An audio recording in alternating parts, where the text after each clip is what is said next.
পশ্চিমবঙ্গে অন্নপূর্ণা যোজনার আবেদন ফর্ম ইতিমধ্যে বিলি বা বিতরণ শুরু করে দিয়েছে রাজ্য সরকার। বাড়িতে বাড়িতে অন্নপূর্ণা যোজনার ফর্ম বিডিও অফিস থেকে পাঠানো হচ্ছে। ইতিমধ্যে অনেকেই ফর্ম হাতে পেয়েছেন, কিন্তু এই 13 পাতার আবেদন ফর্ম একটু ভুল হলে বা সঠিক তথ্য না দিলে আপনার আবেদন ফর্মটি বাতিল বা রিজেক্ট হতে পারে।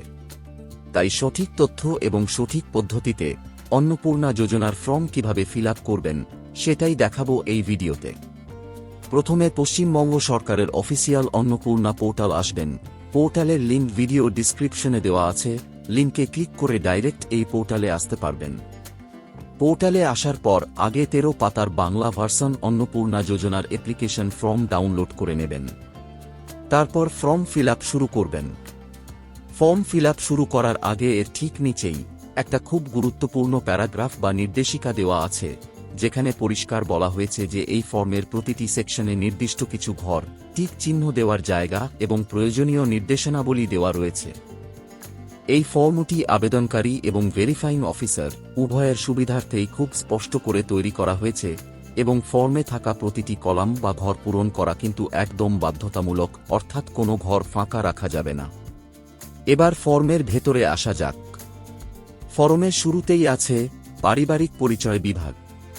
এর 1 নাম্বার কলামে পরিবারের প্রধানের পুরো নাম লিখতে হবে, তবে অবশ্যই খেয়াল রাখবেন নামটা যেন তাঁর আধার কার্ড অনুসারে নিখুঁতভাবে লেখা হয়।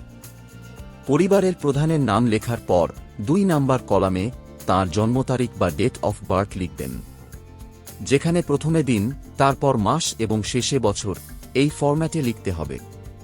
তারপর 3 নাম্বারের কলামে পরিবারের প্রধানের জেন্ডার সিলেক্ট করবেন, পুরুষ বা মহিলা যেটা হবে সেই বক্সের পাশে টিক চিহ্ন দিয়ে দেবেন। এরপর 4 নাম্বার কলামে পরিবারের প্রধানের 12 সংখ্যার আধার কার্ড নম্বরটি পরিষ্কার করে বসিয়ে দেবেন। 5 নাম্বার কলামে যদি আপনাদের ডিজিটাল রেশন কার্ড থাকে তাহলে সেই রেশন কার্ডের ফ্যামিলি আইডি নম্বরটা এখানে লিখে দিতে হবে। ফ্যামিলি আইডি পশ্চিমবঙ্গ সরকারের খাদ্য দপ্তরের ওয়েবসাইট থেকে পেয়ে যাবেন। তারপর 6 নাম্বার কলামে আপনার পরিবারে মোট কতজন সদস্য আছেন সেই সংখ্যাটা কেবল নম্বরে লিখে দেবেন। এরপর 7 নাম্বার কলামে আবেদনকারীর পুরো স্থায়ী ঠিকানাটি লাইন বাই লাইন সুন্দর করে লিখে ফেলবেন। তারপর 8 নাম্বার কলামে একটি সচল মোবাইল নম্বর দিতে হবে।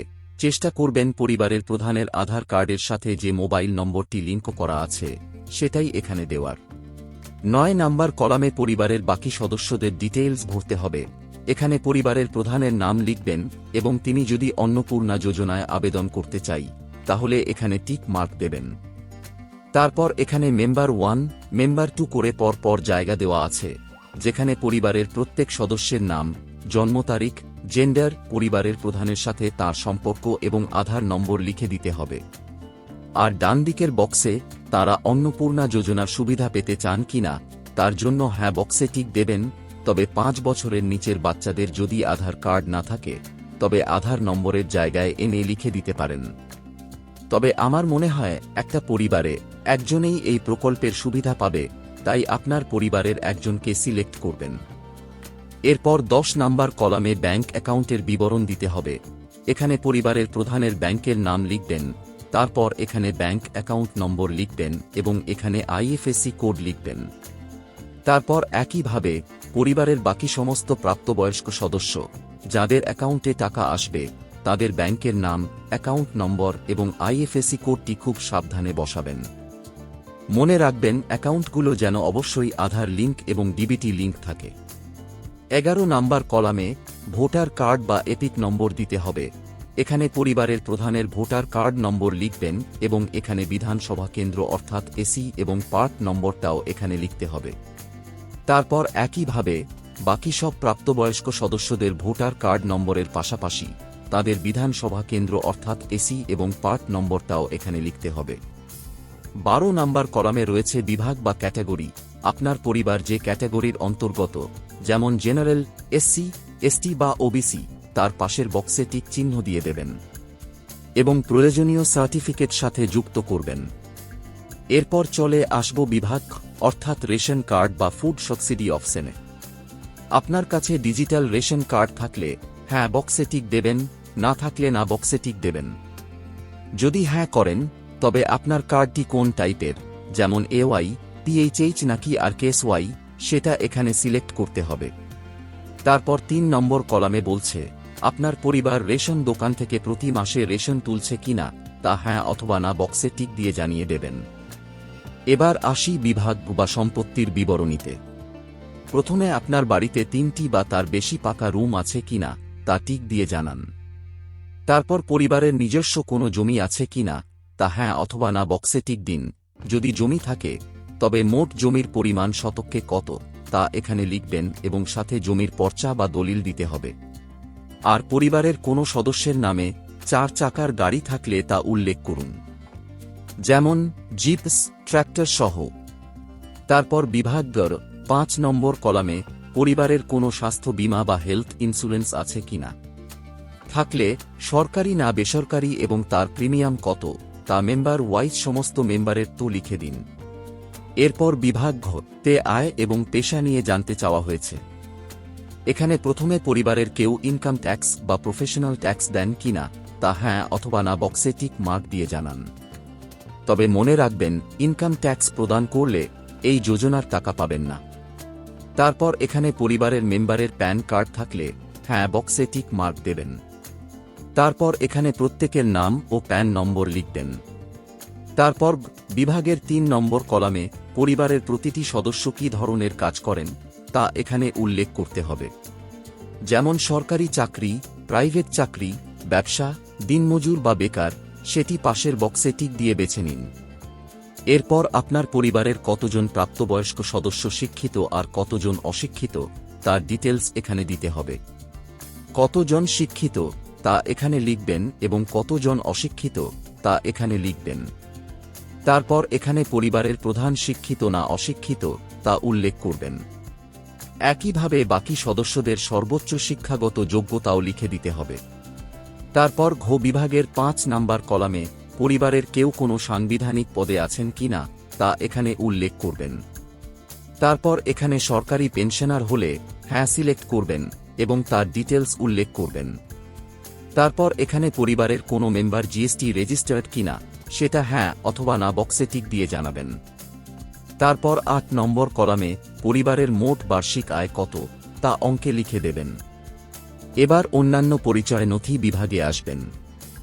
এখানে পরিবারের কারো সিএ অ্যাপ্লিকেশনের স্ট্যাটাস থাকলে তা পূরণ করবেন, না হলে প্রযোজ্য নয় বক্সে টিক দেবেন পরিবারের প্রধান সহ বাকি মেম্বারদের।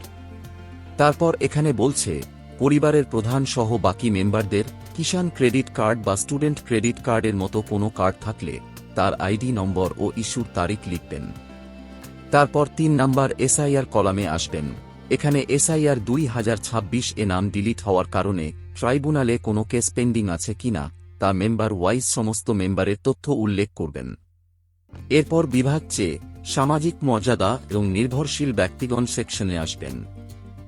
বিভাগ 1 নম্বর কলামে পরিবারের যেসব ছেলেমেয়েরা স্কুলে পড়াশোনা করছে তাদের নাম, ক্লাস, স্কুলের নাম এবং স্কুলটি সরকারি নাকি বেসরকারি তা টিক দিয়ে দিতে হবে এবং স্কুল যদি আদার্স হয় তাহলে ওপেন স্কুল বা হোম স্কুল উল্লেখ করবেন।